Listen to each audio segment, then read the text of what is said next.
कहत कबीर सुनो भाई साधो, कहत कबीर सुनो भाई साधो, अरे कहत कबीर सुनो भाई साधो, कहत कबीर सुनो भाई साधो। साहब मिले सबूरी में, अरे साहब मिले सबूरी में, मन लागो यार फकीरी में, मन लागो। Interpretation is not what you want. You want understanding. What if you can understand without interpreting? What if that which I want to open up can come without interpreting? I've said that so many times, that even if you walk away not remembering anything that I've said, you might not be doing badly at all. Maybe the thing is happening, the objective is met.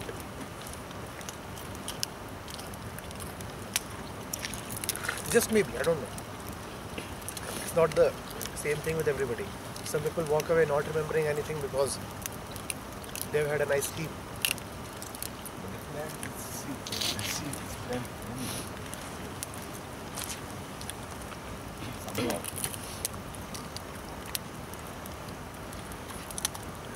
So the suspicion is persisting in you. With interpretation, suspicion will always be there because no interpretation is a correct interpretation. So you'll continue to doubt and needlessly suffer. Better than that, don't even try to interpret.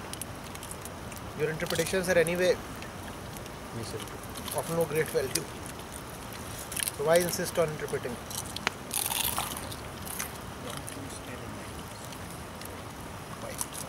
Sit quietly without judging whether you are understanding or not. Sitting quietly is sufficient. That is called faith. If you are checking all the time, that is suspicion. And faith can involve questions. You see, if you have a lot of suspicion, then you check the teacher.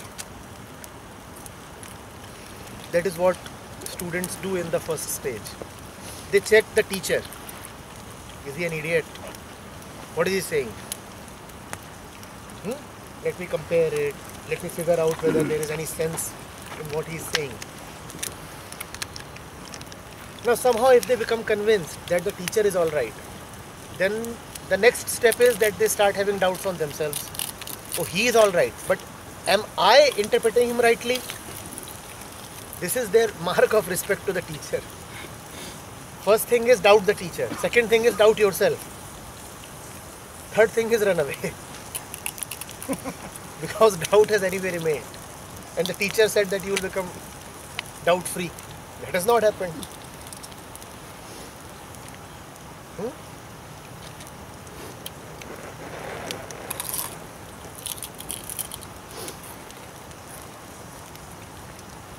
You don't understand satsang.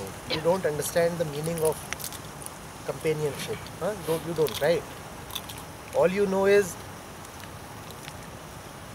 hearing someone and trying to unlock some puzzle. You don't know what it means to just be closely together. It is just incidental that I am speaking right now. I am speaking so as to make it an occasion. I am speaking so that you can say that something meaningful is happening. Otherwise, there is nothing special about speaking. Had you not needed me to speak, I would have loved to just sit by this fire and remain silent. There is nothing special about these words. These words are just there so that you can, pointers or time pass. But as you said yesterday, the one who listens and the one who speaks might listen and might speak. they can meet in the heart only. Wonderful. Yes. And if the one who speaks has an open heart, there is a bigger chance that the one who doesn't have an open heart will somehow, maybe slowly, the barrier will melt it. But if the mind is in too much power, Yes. Then it will be difficult. yes. So I wanted, sorry, I wanted just to point it out that,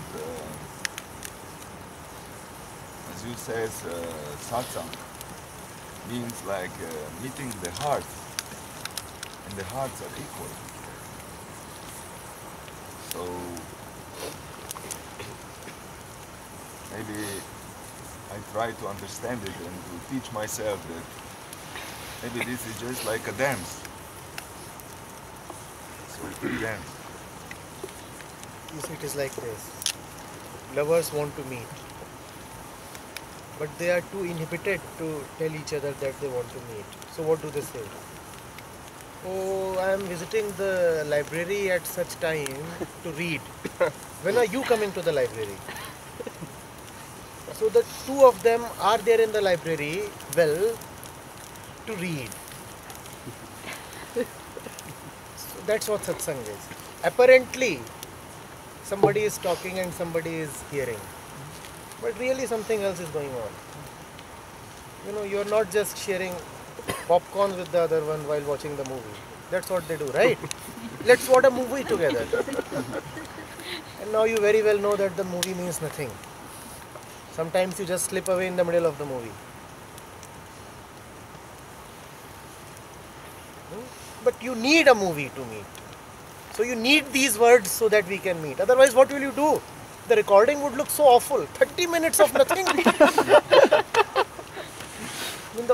And you're recording the fellow, and what is he doing? Well, nothing. We want subscribers. So that won't help. One has to utter something.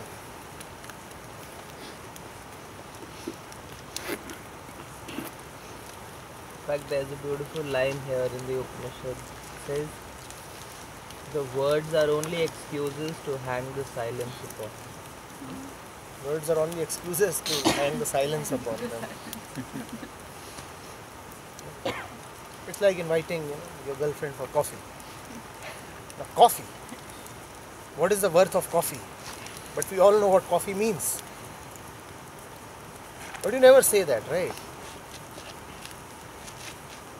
Somehow happens that you need the pretext of coffee. It's the same thing. Me calling you for the camp. What camp? These tents. How do they matter?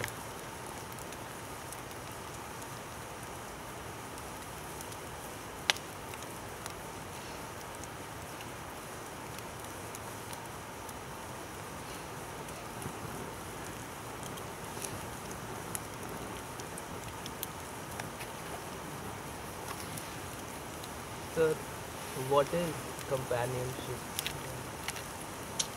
This is this fire in between. Look at the glow on your face right now. This is it. This fire that is lighting both our faces.